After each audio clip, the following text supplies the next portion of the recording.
Nĩngatho mwena wa studio noguo watarĩria nĩ atĩ hũrĩte kambĩ haha nja wa kĩhingo gĩa thukuru wa Egerton University gĩcigo-inĩ mbunge kĩa Njoro gũkũ kaunti-inĩ ya Naikuru, na ĩmwe kwa ĩmwe tũkorwo tũgĩtaũkĩrwo ciĩgiĩ mũrĩhĩre wa mathukuru ma university kũringana na ũrĩa thirikari ĩrakorirwo ĩkĩanĩrĩra. No ĩmwe kwa ĩmwe tũkũnyitana na Brian Mayaka ũrĩa nĩ ũmwe wa atongoria a arutwo thĩinĩ wa thukuru wa university. Labda Brian, tukianza kwa kujitambulisha na labda tumeona serikali imetangaza kuhusu mpangilio wa kulipa karo katika vyuo vikuu pamoja na vyuo vingine. Labda hii inawaadhiri vipi ama ina faida gani kwa wanafunzi wenzako na pia wewe katika chuo kikuu cha Egerton?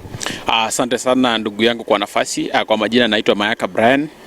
Mimi ni kiongozi wa wanafunzi katika chuo kikuu cha Egerton.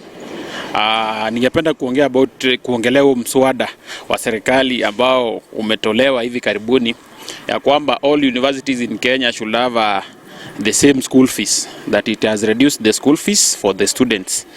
Now, when I look at the way the fee was structured, I was able to see that they have what we call a minimum and a maximum per semester.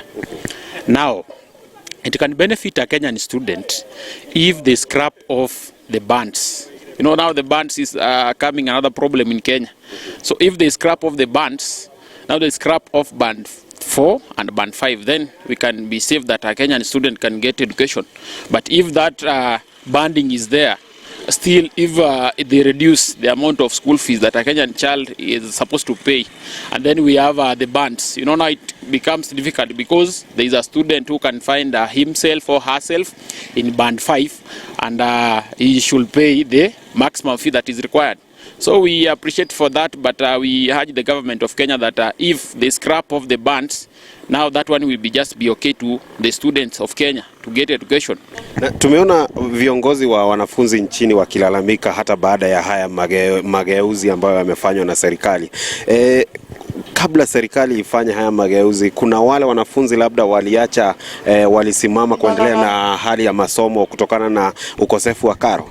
Yes, there are so many students who are facing difficulties in paying their school fees, because now what we are questioning ourselves, which is the criteria they use when they are banding these students, because in my faculty of education, many of the students are just telling me that you know, I'm categorized band 5, and when you ask the students about the parent, the input or the income of the parent, it's not even proportional to the banding he or she is placed.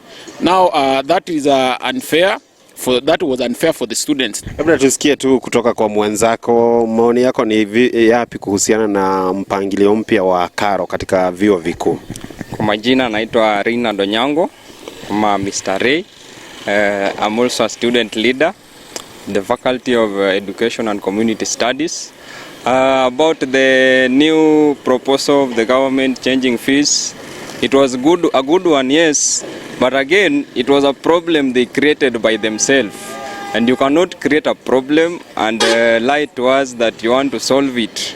So our urge to the government is, if it was better, they return us to the old days where every student used to pay the same fees. If not the same fees, then it was very affordable to every student. The criteria of knowing this student fits band 1, band 2, band 3, band 4, band 5, I don't think it is really working well. Oguo niguo maundu makihana. Ucio ni uge wa atongoria a arutwo thiini wa thukuru wa Egerton University, na to uyu uhutitio amu thirikari iraigananirie arutwo othe a mathukuru ma university guothe bururi-ini na murihire wa gikiro kimwe wa mbeca cia fithi kuma guku Egerton Njoro kaunti-ini ya Naikuru. Ritwa riakwa ni Robert wa Maina.